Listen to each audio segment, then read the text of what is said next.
You walk into someone's home and something feels immediately different.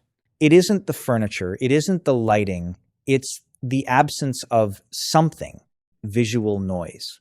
Every object is where it belongs. Not because they cleaned before you arrived. You can tell this is simply how it always is. And for a second, without knowing why, you feel something unexpected. Relief. That reaction is worth paying attention to. Because your nervous system already understood something, your conscious mind is still catching up to, that the state of your space and the state of your mind are not two separate things. They are the same thing expressed differently.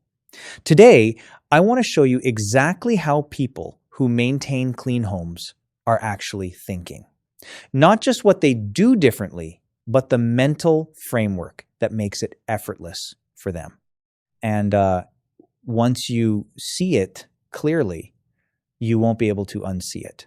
Let's start with the science, because it's more dramatic than most people realize. Your brain is scanning your environment constantly. Every unfinished task in your physical space, a pile of mail, dishes in the sink, clothes left on the floor, registers as an open loop. And your brain treats open loops as unresolved problems. It cannot fully release attention from them. Researchers at Princeton University found that physical clutter directly reduces cognitive efficiency. Not just focus, but working memory, decision-making, and your capacity for clear thinking.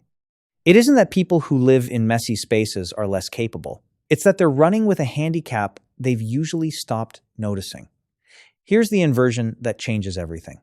A clean environment doesn't just feel better, it literally gives your brain more processing power. The people who seem calm and focused inside their clean homes aren't simply calm people who happen to clean their environment, is actively producing that state of mind. The space is doing cognitive work on their behalf. Now, here's the part most people miss entirely. People who keep clean homes are not people who enjoy cleaning. I want to be direct about this, because the assumption that they're simply more disciplined or that they love tidiness sends you completely in the wrong direction. What they've built, usually without ever consciously deciding to, is one reliable source of control in a world that mostly refuses to be controlled. Think honestly about what daily life actually feels like. The economy, your health, other people's behavior, career uncertainty. Most of it is outside your hands. That background uncertainty creates a low-level stress that never fully turns off. But your kitchen, your bedroom, those you can fully control. So when someone wipes down the counter after dinner, they aren't being compulsive. They are doing something genuinely therapeutic, restoring a sense of order to a nervous system that spends most of its day inside an unpredictable world. I want to be honest here, because this idea has a shadow side. For some people, the need for environmental control becomes the point cleaning as a way to avoid feelings rather than face them. Obsessive tidiness can be a symptom as easily as a virtue. If that pattern sounds familiar, it's worth examining. But for most people, small acts of environmental control, making the bed, washing a dish immediately, putting something back in its place, deliver a genuine signal to the nervous system, I can handle things. Psychologists call this internal locus of control, the belief that your actions shape your outcomes. Research consistently shows that people with a stronger internal locus of control report lower anxiety, greater life satisfaction, and more resilience under pressure. And it can be built through the smallest, most physical acts imaginable. Let's go deeper into identity, because this is where the real shift happens. Willpower is a limited resource. Anyone who has tried to build a cleaning habit through sheer determination has already discovered this. You keep up for a few days, something disrupts the streak, the whole thing collapses. And you're back where you started, only now with the added weight of having failed again. The people who maintain clean homes are not using willpower. They've stopped making the decision at all.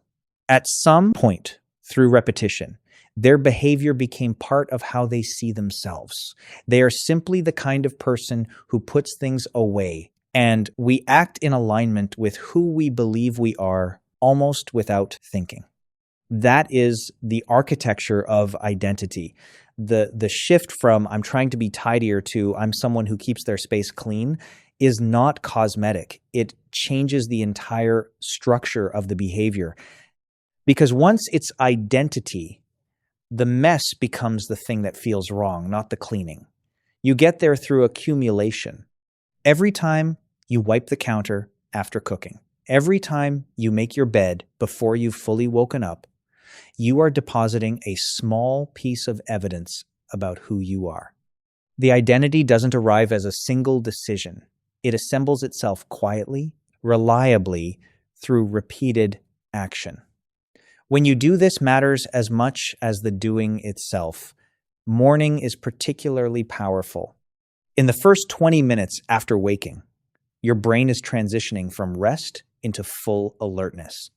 Small completions making the bed, clearing the kitchen counter trigger a genuine neurological finish signal, a quiet release of dopamine that your brain uses to generate momentum. It isn't motivational language. The brain's reward system doesn't distinguish between completing a small task and completing a significant one. A made bed at 7 in the morning creates the same chemical signal as closing an important project at 4 in the afternoon. You're giving yourself a head start on a productive mental state before the day has asked anything of you. Evening has a different and equally important function. When you reset your space before sleep, dishes done, surfaces clear, a few things return to where they belong, you are closing the day's open loops. Your brain receives a completion signal. Nothing is left unresolved. And that absence of unresolved business makes it significantly easier to rest. A cluttered room continues sending low-level signals to your nervous system, even as you're trying to wind down. A quiet space doesn't. Here is the single word that separates people who maintain clean homes from people who do intensive cleaning sessions, followed by weeks of accumulation. Systems. A system isn't discipline applied repeatedly. It's discipline applied once to design a structure that makes a behavior nearly automatic. You don't decide to brush your teeth every morning. You just do it because it's attached to a chain of actions your body runs without consulting your motivation. The goal with your environment is identical. Attach small cleaning actions to things you already do without thinking. After you make coffee, wipe the counter. After you eat, wash the plate immediately, not later. After you shower, hang the towel rather than dropping it. When you walk through the door, shoes go directly away, bag goes to its place. None of these takes more than 30 seconds. Together, they prevent the slow accumulation that turns maintenance into a project. The practical question isn't, how do I find the motivation to clean? It's how do I design my routine so that things don't accumulate in the first place? Those are different problems, and they have entirely different solutions. Here is the deeper truth underneath everything we've covered. Your home, over time, becomes a physical record of your standards. Not your aspirations, your actual standards. What you repeatedly accept, what you let slide, what you act on, and what you don't. When you begin caring for your space more deliberately, you're not just changing a habit. You're changing the evidence you live inside of every single day. And that evidence shapes how you feel about yourself more deeply than most people ever realize. You cannot consistently live in disorder and feel ordered internally. The two states are too connected. The inverse is equally true. Begin caring for the space you inhabit, even one surface, even one drawer, and something in you shifts. Not dramatically, not overnight, but it shifts. For the next 7 days, choose one surface, just one. Keep it clear every day. Don't try to overhaul your home. Don't try to become a different person. Simply maintain that one surface and then pay close attention, not to the surface itself, but to you. Notice what changes about how you feel when you walk into the room. Notice what it does to the first few minutes of your morning. Notice whether that one small order quietly begins to pull other things toward it. This isn't really about cleanliness. It's about what it means to take responsibility for the environment you live inside. And once you start doing that, once that becomes part of how you see yourself, something follows that's harder to name, but impossible to miss. A quiet sense that you are someone who takes care of things. That feeling is worth far more than a clean counter. But the clean counter is almost always where it begins.